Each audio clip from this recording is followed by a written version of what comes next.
आप कभी आसमान में चैत्र महीने में गांव में खुले छत पर जब आप सोइए तो आप देखेंगे आसमान में एक ताराओं का समूह है जिसे हम लोग भोजपुरी में खिचमिचिया कहते हैं।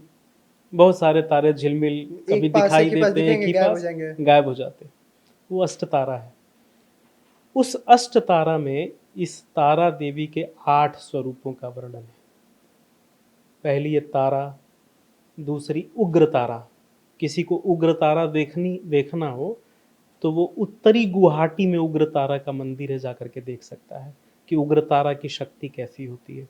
वहां पर देवी एक छोटे से कुंड के रूप में विराजमान है, और अगर आप कुंड का जल स्पर्श करते हैं और आप भारत के हैं, भारतीय परंपराओं में विश्वास रखते हैं, तो आपको गूज बम्स आएंगे, आपको आश्चर्य मिश्रित सुख का अनुभव होगा कि देवी की शक्ति यहाँ पर विराजमान है। तो पहली तारा, दूसरी दूसरी उग्र उग्रता। तारा, तीसरी महाउग्र तारा, महोग्र तारा कहते हैं। महोग्र का संधि विच्छेद करेंगे तो महाउग्र तारा। चौथी नील तारा, ठीक है। कलर है।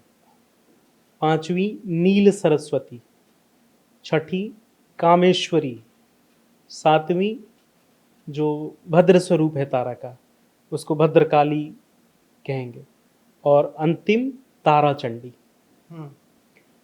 यह जो तारा चंडी है ना, आपने जिक्र किया मंदिरों का जब हम लोग अलग बात कर रहे थे, सासाराम बिहार में तारा चंडी का मंदिर है। अच्छा।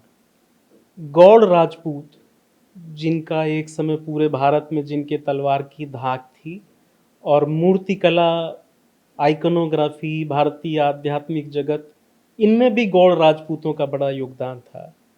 उन गौड़ राजपूतों की कुल देवी है सासाराम की तारा चंडी, और यही वो 8वीं विधा है अष्ट ताराओं में से।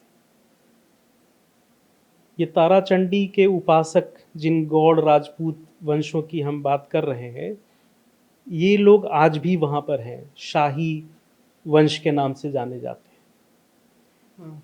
इस भगवती का एक संबंध भगवान गौतम बुद्ध से भी मिलता है। उसी सवाल पे आएंगे जी, अभी आ जाए। हाँ बिल्कुल। तारा पे ना बुद्ध और तिब्बत के जो लोग हैं वो अपना अधिकार जताते हैं और कहते भी हैं कि जो भारतीय हैं, भारतीय ज्योतिष ने हमारे भगवान को चुरा लिया। ठीक है, देखिए ऐसा है, ईश्वर पर किसी एक व्यक्ति, एक जाति, एक धर्म, एक संस्था या एक समुदाय का तो हक होगा नहीं, सभी का हक होगा। इसी में एक चीज और जोड़ लेता हूँ। एक जगह मैं कहानी सुन रहा था, तो जब वशिष्ठ ने भगवान माँ तारा की उपासना की तो उससे पहले ब्रह्मा जी आके कहते हैं कि तुम्हें जाके बुद्ध से पूछना होगा इस विधि के बारे में। एक जगह कहानी में सुन रहा था, उसमें इस लाइन का जिक्र था। तो इनको जोड़ते हुए ठीक है, बहुत बढ़िया। देखिए, जैसे हम लोग विष्णु के अनेक अवतारों की बात करते हैं ना, वैसे ही बुद्ध के अनेक अवतार हैं। सभी बुद्ध सिद्धार्थ गौतम ही नहीं है। जिस बुद्ध के पास भगवान वशिष्ठ गए थे, वो लुम्बिनी में जन्मे हुए सिद्धार्थ गौतम नहीं थे। इस चीज को समझिए। भगवान बुद्ध में वहाँ भी बोधिसत्व की परंपराएं चलती हैं, और भारतीय धर्म ग्रंथ छोड़ दीजिए, बौद्धों के त्रिपिटक के संदर्भ से मैं ये बात कह रहा हूँ कि यह जो सिद्धार्थ गौतम बुद्ध हुए, ये 28वें बुद्ध थे। इनके पहले 27 बुद्ध हो चुके हैं। तो भगवान वशिष्ठ तारा के मंत्र के लिए चीन जाते हैं, और वो जिस बुद्ध के पास जाते हैं वो पहले बुद्ध थे, प्रथम बुद्ध थे, और वो प्रथम बुद्ध ही भगवान विष्णु के अवतार माने जाते हैं। This video is sponsored by Ram Group of Companies, co sponsored by Nature House and Bhaiya ji silver coated इलायची।